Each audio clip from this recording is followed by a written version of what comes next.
Ouais.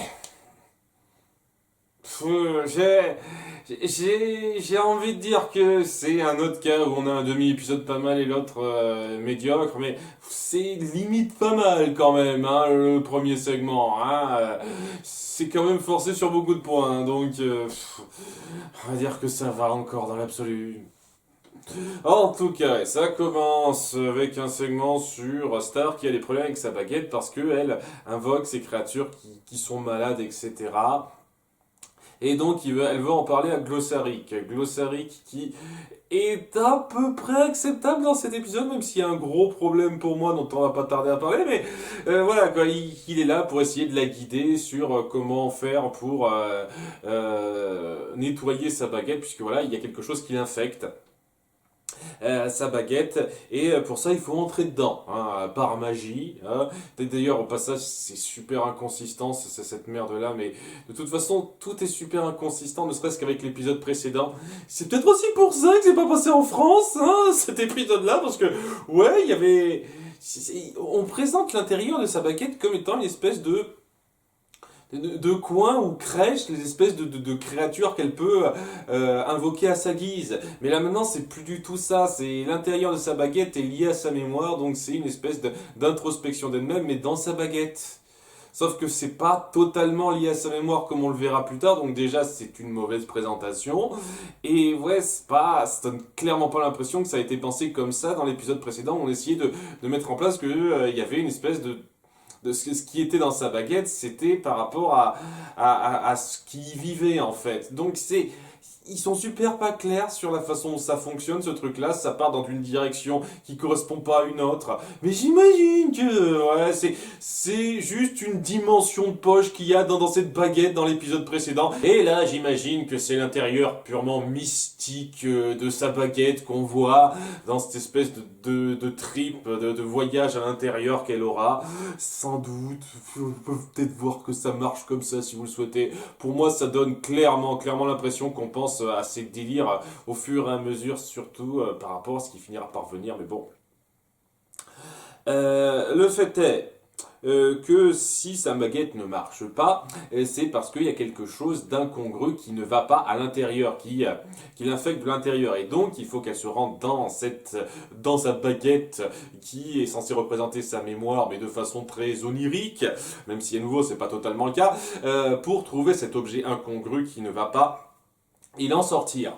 Donc voilà, il y a un espèce de petit débat comme quoi elle n'est pas assez grande pour ça, mais elle insiste un petit peu et dit ok. Et avant même de commencer, c'est là qu'on va tomber sur le gros problème que j'ai avec Glossaric, malgré le fait que à nouveau c'est clairement pas le pire cas de ce qu'il a fait, c'est qu'il explique rien à Star tout de suite. Enfin, il explique des bases à Star, mais pas tout. Alors que c'est le genre de truc, toutes les choses qu'elle devrait savoir sur comment ça va se passer à l'intérieur de sa tête, ce qu'il faut qu'elle évite de faire, etc. Et il pense à lui dire après. Alors, il y a deux possibilités, hein. Soit il est débile, ce qui est, je pense, la possibilité numéro un, hein, donc il pense pas à ça, et c'est un con, et c'est drôle, ou pas, ça arrange le scénario en tout cas. Et soit il le fait exprès parce que, je sais pas, à nouveau, il fomente peut-être quelque chose en douce. Peut-être qu'un de ces quatre on aura ça, c'est tout ce que j'espère, mais ouais, c'est quand même vachement bizarre pour moi. Parce que voilà, il lui explique pas les trucs simples, notamment le fait qu'elle peut tomber sur des tas de trucs de ses souvenirs. Il faut pas qu'elle adresse la parole à quelqu'un d'autre que Glossaric, parce que si elle tire son attention de lui, ça veut dire qu'il pourra être pris là-dedans et elle pourra plus le suivre et il y aurait des complications. C'est un truc qu'il est en train de lui expliquer alors qu'ils sont dans le rêve. Alors qu'il aurait dû lui expliquer avant. Ça aurait été plus pratique comme ça, elle aurait été plus au parfum. Non. Il y a certains trucs qu'on découvrira au fur et à mesure. Déjà, maintenant qu'elle sera séparée de Glossaric parce qu'elle aura l'attention attirée par ces réminiscences de mémoire qui lui parleront, et ben elle va tomber sur différents endroits via quelques petits trucs délire de rêve. Genre, elle veut s'éloigner du bâtiment de l'école qu'elle voit, mais elle n'arrive pas de retomber dessus, très classique. Et honnêtement, je trouve que pour un monde onirique, vous auriez pu faire un peu plus créatif que ça, visuellement. Visuellement, c'était acceptable, mais vous auriez pu faire plus fort que ça, plus poussé, je trouve. Là, elle tombera sur divers objets, créatures à la con, qui signifient pas grand-chose, honnêtement. Elle trouvera une capuche de Marco dans son vestiaire. dans l'école, ça sert à rien. Elle trouvera une espèce de créature qui était avec sa mère avant et qui est morte au combat, ça sert à rien. Trouvera une chaise, un trône qui aura la forme de son père, c'est-à-dire qu'il y aura le visage de son père, ça donne l'impression que son père s'est transformé en ce trône. Ça amènera rien. C'est tout ok, c'était délire aléatoire. J'imagine que ouais, dans une expérience onirique, on a des tonnes de trucs aléatoires qui n'ont pas vraiment de signification, mais bon, c'est pas un délire onirique aléatoire typique, quoi. C'est un délire onirique d'épisode de série télé, quoi, avec quelque chose qui doit avoir une signification. Ça, c'est un truc, voilà, j'en ai toujours parlé quand j'en avais l'occasion, mais oui, le délire du rêve, l'explication du rêve pour justifier certaines choses, pour moi, ça a toujours été une facilité grossière. Parce que, voilà, vous êtes des scénaristes. Vous créez un monde de rêve, vous donnez une signification à ce que vous montrez dans ce rêve. Ou alors vous partez sur des délires, mais à ce moment-là, c'est des délires super rapides, pas qui occupent une partie importante de votre histoire, quoi. Des délires de quelques secondes, histoire de dire, voilà, c'est flashy, ça fait rire, ou c'est joli à regarder. Mais voilà, et là, vous passez plusieurs minutes sur ces délires à la con, et qui, honnêtement, n'apportent rien. Signifie rien, en tout cas je crois pas, peut-être qu'il y a des gens qui s'y sont penchés pour voir une espèce de signification ultra profonde poussée là-dedans, à ce moment-là super, vous avez donné beaucoup plus de votre temps à cette série que moi j'aurais envie de le faire, mais voilà, ça n'apporte rien quoi. Au bout d'un moment elle finira par tomber sur son clone, son sosie quoi, dans sa mémoire, qui finira par lui raconter un petit peu le hic de se retrouver trop longtemps dans sa baguette et donc cette espèce de monde des mémoires, et j'ai pas compris la logique de la chose. Comme quoi, si tu te retrouves trop longtemps là-dedans, tes souvenirs seront remplacés par les souvenirs que tu te fais là-dedans. C'est comme ça que c'est dit en VO. Hein. Peut-être qu'en VF, il le prononce mieux. J'aurais dû regarder. J'en sais rien, mais c'est exactement comme ça qu'elle le dit. Donc ça veut dire qu'il y aura une nouvelle star avec des souvenirs différents qui se créera. Seulement voilà, tous les souvenirs seront remplacés par ces souvenirs très oniriques, délire qu'il y a, ou seulement une partie des souvenirs, c'est pas clair. Et puis bon... Qu'est-ce que ça veut dire en fait techniquement, puisqu'on va voir plusieurs stars qui apparaîtront, des fois de façon, dans des intervalles très poussés, des fois à la suite, sans qu'il y ait vraiment de danger précis illustré de façon claire, je comprends pas exactement ce que ça veut dire par là quoi. En gros, ça veut juste dire que ça va défaire sa mémoire et en transformant en quelque chose de différent, mais étant donné qu'il n'explique pas exactement comment ces nouveaux souvenirs vont supplanter ou affecter ces vrais souvenirs de façon évidente et claire à suivre, je ne comprends pas exactement ce que ça veut signifier comme danger réel, tout ça. Donc tu vois, il y a cette espèce d'histoire avec son alter ego qui se crée en plusieurs versions qui la suivent à un moment donné, elle les lâchera pendant un petit moment, et je ne comprends pas exactement la portée du danger, étant donné que c'est pas expliqué de façon évidente, de façon simple. Peut-être que ça va pas être simple, un nouveau monde onirique, un délire. Je suis sûr qu'il y a des gens qui se sont penchés pour expliquer ça bien, si vous voulez. À nouveau, cette série m'a réellement pas donné de quoi avoir envie de me pencher en détail sur le délire. Hein. Moi, tout ce que je vois, c'est que c'est pas super clair la façon dont vous mettez en place les choses. Hein. Clairement pas. Donc ouais, il va y avoir toute cette espèce de petit délire là jusqu'à ce qu'elle finisse par tomber sur une salle de son château, puisqu'elle passera de l'école à son château sur Muni, où elle s'était pas rendue depuis très longtemps, et où elle va avoir des tonnes de textes sur les anciennes porteuses de la baguette. Et c'est là que je me dis, ouais, en fin de compte, cette baguette contient pas seulement sa mémoire. À l'intérieur de cette baguette, c'est pas seulement sa mémoire qui est projetée, c'est la mémoire des anciennes porteuses aussi qui y est. Chose que n'explique pas Glossaric, une fois de plus. Et voilà qu'on va avoir des petites présentations des anciennes porteuses et de certains trucs qu'elles ont fait. Peut-être que certaines de ces présentations étaient importantes par la suite. Peut-être qu'on se penchera plus sur certaines de ces anciennes porteuses. Bon, j'imagine que sa mère, au bout d'un moment, on passera un petit peu de temps sur elle, j'espère, mais voilà, les autres je sais pas trop, est-ce que c'était des petits délires histoire de dire qu'il y a un passé, ou est-ce que ça a une portée, je ne sais pas. Enfin, en tout cas, cette scène était bonne, quoi, j'allais pas croire une seconde que j'ai pas aimé ça, mais disons que j'attends encore de voir s'il va y avoir une vraie portée, ou si c'est juste histoire de créer du lore, histoire d'en créer. On verra bien, mais c'était plutôt bien fichu ça. À nouveau, si les règles étaient claires sur comment marche cet intérieur de baguette, j'aurais été sans doute plus pris dedans. Mais voilà, ça, c'était quand même très prenant de voir ça, surtout à la fin, lorsqu'on découvrira que fut un temps, donc sa mère, ça a combattu avec la baguette, hein, lorsqu'elle était dirigeante de Muni, et elle a combattu pendant un petit moment Tofi. Et ouais, Tofi réapparaît dans une peinture. Alors, est-ce que c'était toujours présent et elle s'en souvient plus, c'est un souvenir réminiscent, je ne sais pas, mais en tout cas, ouais, Tofi était en guerre contre la reine de Mioni, fut un temps.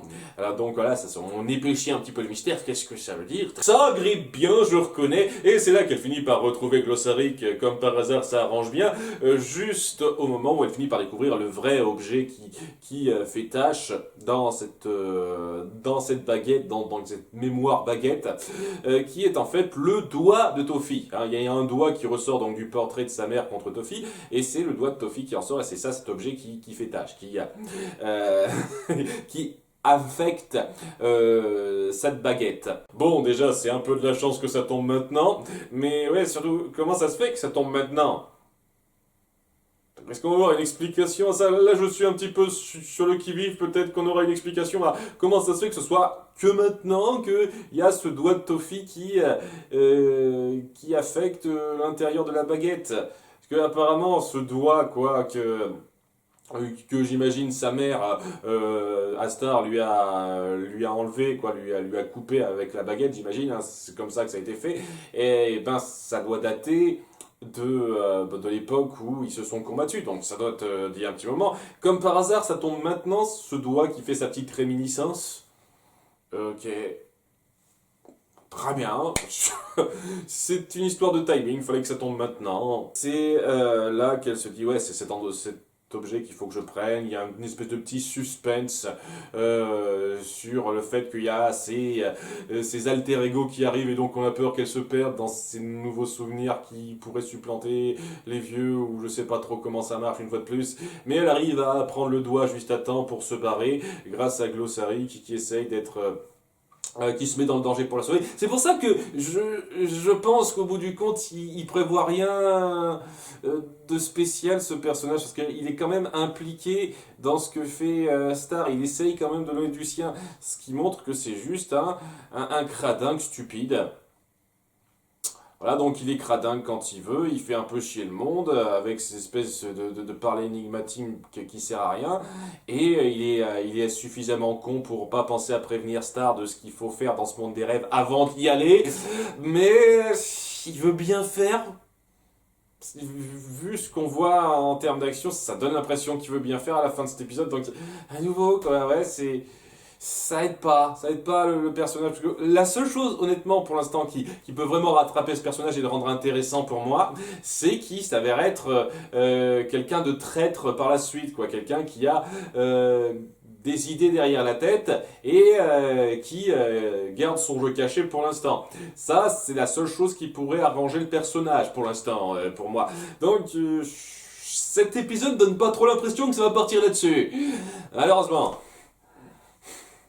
Oh, en tout cas, ouais, quoi, ils finissent par se barrer. Il y a un plan dégueu avec l'œil de Glossary parce qu'à nouveau, c'est pas super raccord la façon dont c'est censé marcher, quoi. Pour entrer dans ce monde des rêves, il suffit de se concentrer 3 secondes et ça y va. Pour sortir du monde des rêves, il faut sauter dans l'œil de Glossary. Genre, saute dans mon œil pour qu'on sorte. C'est ce qu'il fait, quoi. Ah, ça marche différemment dans un sens que dans l'autre parce que mon cul magique gag. Voilà, le gag de fin, c'est qu'il a son œil qui sera complètement tombé de son globe oculaire, quoi, et c'est dégueulasse. Merci pour ça. Cool. Alors, il y a beaucoup de choses qui me plaisent. Bon, en dépit du fait que c'est pas ultra créatif visuellement, j'appréciais quand même pas mal de mise en scène dans ce monde de rêve, comment elle le découvre, là, ce qu'on découvre sur son passé, même si pour ses ancêtres avant sa mère, ça a l'air d'être plus pour remplir, mais sait-on jamais, peut-être que ça sera repris par la suite, c'était cool à voir, d'avoir un petit peu le lore de cette baguette et l'histoire de cette famille, et ouais, le petit mystère, l'intrigue qui est balancé sur le passé autour de sa mère et de Tofi, c'était cool, vraiment. Hein. pas mal de bons points qui rendent le visionnage intéressant, la découverte de pas mal de choses intéressantes. Après, il y a des choses qui sont pas rendues assez claires, honnêtement, dans la mise en scène pour rendre le conflit, le danger aussi prenant qu'il le devrait. Des choses qui sont assez grossièrement mises en scène et nos personnages qui doivent se comporter, malheureusement, comme des idiots, glossariques en tête. Alors que bon, il passerait sans doute mieux s'il n'était pas aussi stupide dans certains moments. Mais bon, hein, s'il n'était pas stupide pour présenter la chose, l'intrigue se ferait pas.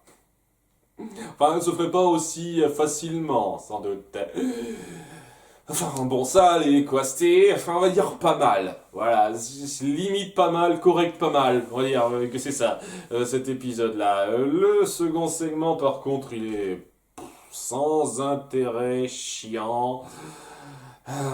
Et honnêtement, j'ai presque envie de les sauter, ces segments-là, et de rien dire sur eux depuis quelques temps, tellement j'en ai marre de parler de ce genre de délire de merde, mais bon, ouais, on va en parler un petit peu, peut-être que ça amuse certains d'entre vous, moi ça m'amuse de moins en moins de faire ça. En tout cas, c'est la soirée du jeudi de l'amitié avec Star et Marco, et ce coup-ci pour une fois et ils ont invité Ponyhead avec eux pour passer du bon temps ensemble. Pour l'occasion, Star et Ponyhead se sont maquillés de façon super dégueulasse. Genre, absolument aucune notion de look de leur part, ou alors peut-être que c'est du look qui plaît bien de là où ils viennent, même si j'ai vu personne être maquillé comme ça à Miuni ou ailleurs, mais bon, si, ouais, c'est du gag, très drôle. Et donc ils se préparent et le but de la soirée c'est de rester donc assis devant la télé à regarder un petit feuilleton et se manger une pizza. Et donc elle est pas super joyeuse à cette idée, Ponyette, parce qu'elle s'attend à un truc qui déchire plus, on va en boîte, on s'amuse directement et tout et tout. Donc elle est pas chaude à cette idée-là. Et alors que Marco s'apprête à sortir, aller chercher la pizza chez Emilio. Bah oui, la pizza d'Emilio, ça va être un sujet grave pour lui, puisque c'est genre la pizza parfaite. C'est un pizzaiolo de renom, là, dont tout le monde adore les pizzas, donc il s'y rend, c'est quelque chose de très important pour lui. Et il est rejoint par Ponyette qui veut l'accompagner parce que ça la fait chier de rester assise sur le canapé. Ce que Star devrait comprendre honnêtement, si elle était vraiment amie proche avec Ponyette, elle devrait savoir que c'est pas trop son truc de rester sur place. En tout cas, je sais pas, peut-être qu'elle pourrait se rendre compte du fait que ça a pas l'air de l'enchanter plus au début, mais non, elle s'en fiche, Star, elle fait pas gaffe. À nouveau, super ami. Une petite parenthèse de rien du tout. C'est histoire de dire. Donc, Ponyhead va faire chier Marco pendant un petit moment parce qu'elle voudra faire la fête en chemin. Il y a des gags sans intérêt. À un moment donné, ils piqueront une voiture parce qu'elle voudra s'amuser. Ponyhead, elle finira par la casser, la mettre à la décharge. Et au bout d'un moment, alors que Marco a peur pour son futur, parce que voilà, ils ont piqué une voiture, elle est détruite. Oh mon Dieu, je vais finir en prison. Et ben, il y a Ponyhead qui la répare en 2 temps 3 mouvements avec sa magie de licorne. Le petit détail aussi, c'est pas énorme, mais ouais, il y a tout un épisode où Star a cassé une voiture de police et elle craint pour sa vie, elle fuit et tout et tout. Elle a pas pensé à réparer cette voiture parce qu'apparemment elle a pas les pouvoirs magiques pour faire ça maintenant. Par contre, Ponyhead, elle peut faire ça, mais d'un coup de corne facile, hein, doigt dans le nez. Enfin, sans doigt, mais bon, d'un coup de corde facile, quoi. C'est très drôle quand on y pense, hein, la façon dont c'est inconsistant, cette merde. Ah, ça me fait marrer, pas vous, hein? Ah, moi, ça me fait super marrer, je vous jure. Vraiment, c'est... Et hilarité, c'est l'éclate, quoi. Voilà, ils finissent par se rendre enfin chez Emilio, où on fait tout un putain de délire avec Marco qu'il considère presque comme un dieu avec ses pizzas, etc. Ce qui fait qu'à un moment donné, lorsqu'il a sa pizza et qu'il y a un tout petit truc qui manque, il est légèrement déçu. Mais genre légèrement déçu. Oh, bon, donc, ouais, il y a ce petit moment de malaise où il finira par dire oui, en fait c'est juste qu'il y a un peu moins de champignons que d'habitude, et le fait est que oui, on va étaler cette merde là parce que c'est le gag principal de fin d'épisode, ça. Il manque un champignon, et Emilio, donc, il va les recompter un par un, en allant jusqu'à 99, hein, en mettant bien le temps là-dessus, c'est drôle aussi. Et juste un petit détail, mais vraiment, si vous voulez partir sur ce genre de gag de merde, faites en sorte, je sais pas, que l'animation, le dessin correspondent à votre délire. Parce que voilà, ça, c'est pas 99 champignons, hein. J'ai même pas pris mon temps de compter parce que je vous jure que là, il doit y avoir une trentaine, quelque chose comme ça, de morceaux de champignons sur votre pizza. Clairement pas 99, hein. Je vais même pas prendre la peine de faire ça, hein. Faites un nombre de champignons qui a l'air au moins de ressembler à ces 99, parce que merde, c'est pas 99 du tout, ça, c'est 3 fois moins facilement. Vous passez une grosse minute et demie sur un gag sans intérêt, vous êtes même pas foutu de l'appuyer correctement visuellement, quoi, bande de nuls. Mais bon, il y a 99 champignons en lieu de 100, et le pizzaiolo réagit de façon ultra excessive. Au début, je me suis dit, peut-être que c'est du second degré. Genre, il dit, ah, ok, je vais arrêter de faire les pizzas parce que je n'ai pas su plaire à Marco. Au début, ça donne presque cette impression-là. Et qu'il le prend mal simplement parce que ouais, Marco se plaint pour un petit détail, sachant que même si c'était le cas, c'était de la merde, puisque Marco a juste fait une petite remarque, il a pas non plus dit ah c'est affreux, comment osez-vous faire ça, mais bon, mais c'est même pas ça quoi, il est sérieux. Genre le mec se dit ouais j'arrête quoi, je fais plus de pizza parce que ouais j'ai pas su plaire à quelqu'un. Waouh. Parce que j'ai fait mis 99 morceaux de champignons au lieu de 100. Je sais que c'est du gag, je sais que c'est du délire, c'est juste con pour moi. Vous exagérez tellement sur le connerie, c'est un gag qui aurait pu passer si c'était genre au second plan, si c'était pas le délire principal, mais c'est le délire principal de fin ça. C'est de la merde. Je suis désolé, c'est de la merde. C'est ça votre écriture comique, c'est de la merde. Ça me gave, sincèrement. Enfin bon, bah, c'est la goutte d'eau qui amène à ce que Ponyhead et Marco se disputent, même si Ponyhead n'y est absolument pour rien, donc c'est du foutage de gueule. Voilà, que c'est même pas de lien, hein, mais j'imagine que c'est super absurde. On est censé rire parce que c'est absurde, j'imagine. Ah, c'est drôle. Et il y a un espèce de gamin qui vient pour demander si il est toujours là pour commander une pizza. L'autre, Emilio, il dit ah, vous savez ce que j'aime dans les pizzas? Ah, c'est que ça réunit beaucoup de trucs ensemble, même si ça va pas bien, ça forme un tout cohérent, tout ça. Je sais pas exactement, mais c'est un parallèle de merde ultra forcé pour concilier Ponyhead et Marco et pour qu'ils se rendent compte que ouais on peut être ensemble et être amis malgré tout et ça se termine sur eux qui font leur propre pizza en piquant totalement les ingrédients d'Emilio, donc ouais là aussi tu risques d'être poursuivi en justice pour ça Marco, hein, tu t'en fiches à ce moment là et ils font leur propre pizza dégueulasse n'importe comment en disant on s'est bien marré c'est le plus important et super ils sont rapprochés en tant qu'amis je crois, je m'en fous. T'es sans intérêt. Merci pour rien. Alors, en tout cas, ouais, le premier segment suffisait à compenser ça suffisamment pour que ce soit quand même quelque chose qui vale le coup.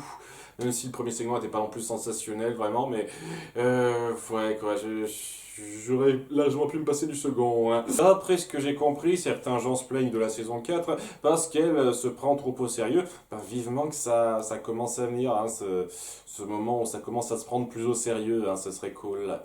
Ce serait cool. À bientôt pour l'épisode 13. Bye.